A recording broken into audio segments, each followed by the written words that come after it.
السلام عليكم. العيد اللي غنعيدو هذا العام هو عيد استثنائي.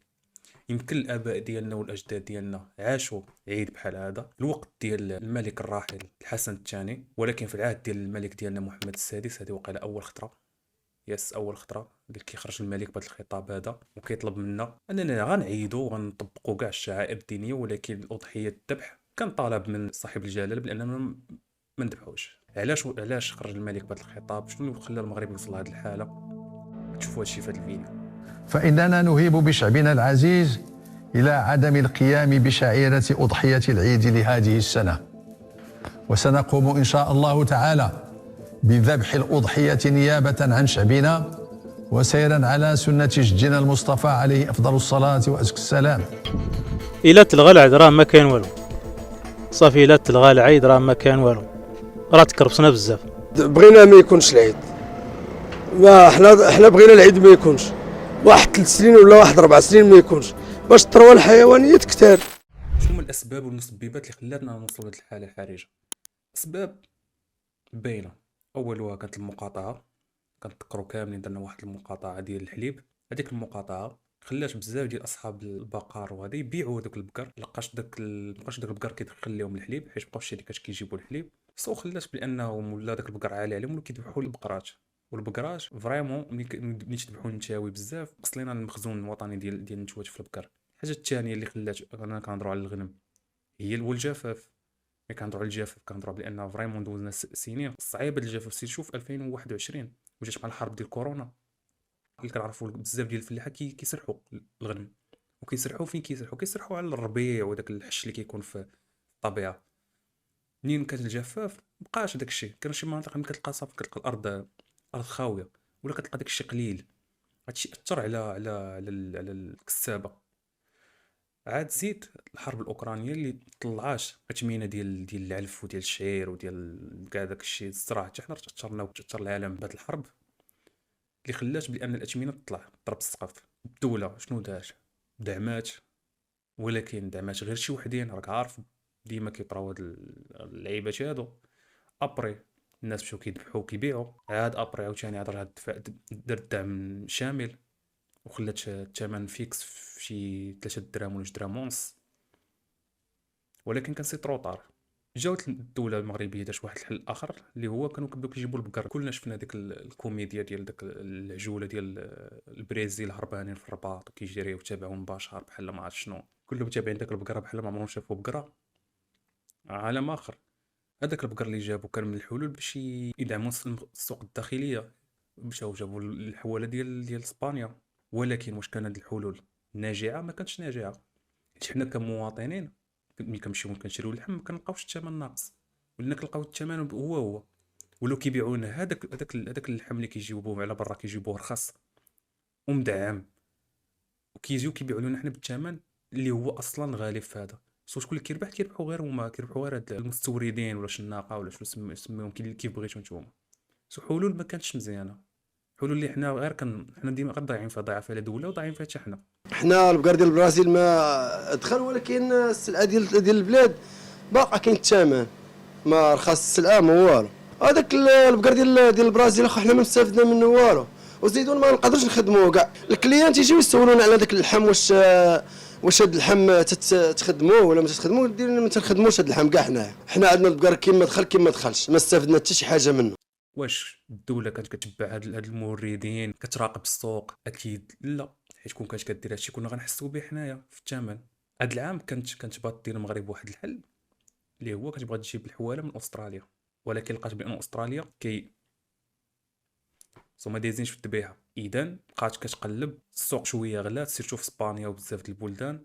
حنا فريمون ما خصناش نقيسوا الحواله ديالنا. ونرجع لك هذا الموضوع هذا ديال علاش ما خصناش نقيسوا الحواله ديالنا. صافي شنو غتجيبوا من موريتانيا ولا تجيبوا من السودان؟ حيت بزاف كنشوفنا في لي كومونتير وسيروا السودان عندهم الحواله بزاف، وسيروا لموريتانيا. راه موريتانيا والسودان راه ما كيحترموش شروط السلامه. كنهضروا على موريتانيا والسودان، راكم عارفين الاوضاع كي دايرين في دوك البلدان. تفكرش انت تجيب حواله ولا تجيب بقره ولا هذا اللي مريض يستمرض لك نتايا هذاك الحواله اللي عندك لداخل والبقره ديالك لداخل تبقى ضايع فيه، ولا يمرض لكش البشر ديالك. راه ما تولي باغي تحل المشكل تستقف مشكل ما كبر. وعلاش كنقول لكم باننا ما خاصناش نضيعوا في هاد رؤوس الاغنام المغربيه اللي عندنا، هو بان حنا عندنا واحد الانواع خاصه بالمغرب ديال الحواله. ملي كنهضروا على السردي، كنهضروا على البجعد، كنهضروا على بنيكيل، تيمحضيت، تمان. ماشي هكا تضرب لي بحال الانواع. هاد الانواع عندك انت في بلادك بوحديتك، ماشي خاصك تحافظ عليهم وخاصك تزيد فيهم. ما تبقاش حنايا على ود جشع ديال عيد واحد نضحيو بهاد لي غاس هادو، ونضحيو بالمخزون الوطني ديالنا. راه ماشي لوجيك. هانت عيدتي هاد العام هذا، العام اللي موراه منين غتجيبهم؟ بشحال غيتقاموا عليك؟ اصلا هاد العام بشحال كان غيتقام عليك العيد اللي كلشي مشى عيد؟ ميت هاد القرار قرار في محله. ملي كتهضر على السردي، بلادات بزاف كيحسدوك على السردي وما كرهوش يكون عندهم. وكاع هاد لي غاس ملي كتجي حطيت بالجعد دير بحال السردي هو بيض. بنيكيل انا شفت بنيكيل هو كيكون راسو مغموق الا ما خفت نكذب. ولكن شفت واحد الفيديو ديال بزاف ديال الناس في ديك المنطقه ديال وجده اللي كيقولوا بانه كاين واحد النوع ديال البنيكيل اللي هو راسو كيكون بيض، وهذا النوع هذا مهمش، ما داخلش واقيلا في ديك الجمعيه الوطنيه ديال هادشي ديال الرؤوس ديال الانواع ديال الاغنام في المغرب. ما كيستافدش من البرنامج الوطني ديال تحسين النسل، بزاف د الحاجات. وبانوا لي دوك السراحه اللي عنده 200 اللي عنده 300 تبارك الله. ماشي نتمنوا بان الدوله دير شي التفاشه لهاد الناس هادو وتعاونهم، ما تبقاش حنايا بحال هاد لي غاصه نضيعوا فيهم. هذا الغنم التاريخ ديالها احنا بالنسبه لنا لقيناها موجوده عند والدينا، ولكن واحد التوثيق، واحد الجريده فرنسيه، ربما غادي نصيفط لك صوره من ديال هذه الجريده، تكلمت على الحيوانات المكسوبه في هذه المنطقه ديال النجود العليا، وصنفت الصنف الاغنام الى 2. كاين الحرشه وكاين الصنف الاخر هو تينيس ولا بحال هكا. هذه الحرشه هي اللي هي ما تسمى براس بنيكيل او سلاله بنيكيل، هذه الدغمه اللي تخضع للتحسين. وكاين السلاله الاخرى هذا اللون ديالها ابيض. يعني من حسن الحظ ان هذه الصحيفه نشرت تصويره ديال هذا النوعين، نوع ابيض ونوع راسه احمر. رغم انه من القدم ان هذا النوع ديال البيضاء يعني افضل بكثير من النوع الاخر، لا من حيث الحجم، لا من حيث الصبر ديالو، لا من حيث الجوده ديالو، لا من حيث النمو ديالو، لا من حيث الانتاجيه ديالو، لا من حيث غزاره الانتاج. ملي كنهضروا على غزاره الانتاج ان هذا القطيع بالضبط، هذا الصنف النعجه كتاوم الا كانت لقات العنايه مزيانه كتاوم تعطي 2 خرفان ويمكن تعطي 2 ولدات في العام. وكيضر فريمون، كيضر في الخاطر ملي كتسمع وزير الصناعه كيخرج ميديان وكيجيو كيقول لك بانه كاينين 18 واحد اللي هما كيتحكموا في السوق الوطنيه ديال اللحوم، وهو الحكومه عارفاهم. ومن بعد راه حتى حنا عارفين بان راه كاينين ناس هما اللي كيتحكموا في اللحم، كيتحكموا في اللحوم البيضاء، كيتحكموا في الخضره، كيتحكموا في الدسر، وكيوصلنا حنا غالي. هادشي راه شوف، اللي ما عمرو قرا حرف عارفو، حتى المثقف الكبير حتى هو عارف، حيت راه كنحسوا به في الديلي لايف، في الحياه ديالنا، في جيبنا كنحسوا بهاد القضيه هادي وعارفينها في الحوت في كلشي. ولكن شنو درتو؟ شنو هو الدور ديالكم نتوما دابا اللي فوطاو عليكم الناس وحاطينكم في ديك البوزيسيون؟ شنو درتو؟ راه هذا هو السؤال. فين هو داك المجلس ديال المنافسه وداكشي ديال المراقبه Sur la viande, on n'a pas encore réussi à craquer le modèle. Pour différentes raisons. Parmi les raisons, et qui ont été citées par mon secrétaire général, il y a une quantité limitée de spéculateurs, 18 exactement, dans le domaine de la viande rouge, qui sont en train de faire du mal au marché et auxquels on est en train de trouver des solutions. القضيه ديال هاد السنه كتقول بان عندنا في القطيع ديالنا شي 18 مليون. ملي كنهضروا على 18 مليون في القطيع راه كنهضروا على كلشي، كنهضروا على الاغنام، كنهضروا على البقر، كنهضروا مخلطه 18 مليون. ولكن انت تخيل باننا في العيد في نهار العيد بوحديتو كنذبحوا بين 5 حتى 6 المليون راس، وعلى طول السنه كنذبحوا واحد 5 المليون هكاك. يعني تقدير كيقول بانه كنذبحوا على طول السنه واحد 12 مليون. 12 مليون حيده من 18 اللي التقديرات كتقول بان 18، شحال غتبقى لك؟ عاوتاني العام الجاي، مع العلم ان شحال كيتوالدوا هاد القطيع، بشحال كيزيد وانت على طول السنه كتذبح. اذا حنا في حاله حرجه. انا كيبان ليا بان هذا القرار ديال ملك البلاد قرار مناسب في محله، قرار كيبين بعد النظر ديال صاحب الجلاله. اتوقع سطر هذه القضيه ديال اتوقع ماشي غلطره، اتوقع بانه تقدروا ديروا غرامات ولا شي عقوبه على اللي يذبح الحولي.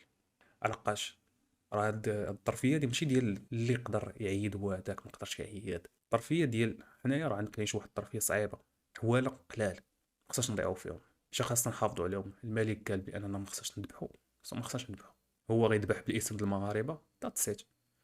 شري لك شي شويه د الحيمات عندك الزار، وشويه داك النهار وصافي، دوز نهار زوين، وسير صلي لك صلاه العيد، وهو نهارك داز. اصلا غالبا التثمينه ديال اللحوم غتقدر تطيح في هاد الايام الماجيه الا بقينا هكا وما الناس ما شراوش الحواله. وملي كتجي كتشوف هاد الكسابه، ماشي حتى الكسابه، هاد الشناقه كيجي يقول لك انا شريت الحواله ب 4000 درهم، حاولي صغير وضايع فيه، وانا كنت بغيت فيه غير 100 درهم في الحاولي، ولا ما عرفتش 200 درهم. واش انت منيتك شاري بزاف د الحواله ب 4000 درهم وباغي فيه 100 درهم؟ بشحال كان يوصلك اخاي هاد الحولي هذا؟ 6000 5000 تشري حولي ب 6000 5000 حولي صغير. بغيتي داك الحولي في زمانو ديال 2500 درهم صار هذا كي داير، تخيل شحال غتشري في هذا الوقت هذا؟ مليون، جوج مليون ونص. حيت فريمون تعداو علينا العام اللي فات الاثمنه، وفي هذا الناس كتكريدي وتسلف باش تعيد، وهما ضربوا فلوس بزاف وعطاهم الدعم ديال 500 درهم في الحولي، دوك الحوايج اللي شراوهم على برا، وفي الاخر كيبيعوهم لك ب 3000 ولا ما عرفتش شحال كيبيعوهم لك. وعلاش كنقول بان غيكونوا عقوبات؟ تنقول خاص عقوبات، ماشي عقوبات نقول لك انا 10 سنين الحبس، غير عقوبات ماليه، عقوبات ردعيه، باش بنادم ما يمشيش يذبح. لقاش راه بنادم بزاف كاين اللي غتلقى لاباس عليه يقدر يشري ما عرفتش شحال من حولي، ولكن عنده الوعي ما يشريش الحوالي يذبح، حيت عارف الظرفيه اللي كيدوز لنا البلاد. وكاينين شي واحد اللي غتلقى عنده والو ما يكسب حتى صنداله، ولكن غيمشي يمشي يتسلف ويتكلف باش يشري داك الحاول ويذبحو. ها هو غير خلق لي في التعريس، ما فاهم والو في الحياه. كنتمنى يكون الفيديو عجباتكم، تكونوا استفدتوا شويه. هادو كيبقاو اراء شخصيه، في الاخر منين عبرت شويه على الراي ديالي، ماشي بالضروره الراي ديالي كنقول لك بان هو اللي كاين. تقدر انت تكون ما متفقش معايا مثلا في كوطي ديال العقوبات، ولا في كوطي ديال بانك متفقش كاع بانه العيد خاصو يكون. كيبقاو اراء شخصيه ديال كل واحد، بارفوا كتكون الحلاوه في الاختلاف. تهلاو في راسكم، الله يسهل عليكم، تيك كير اند بيس.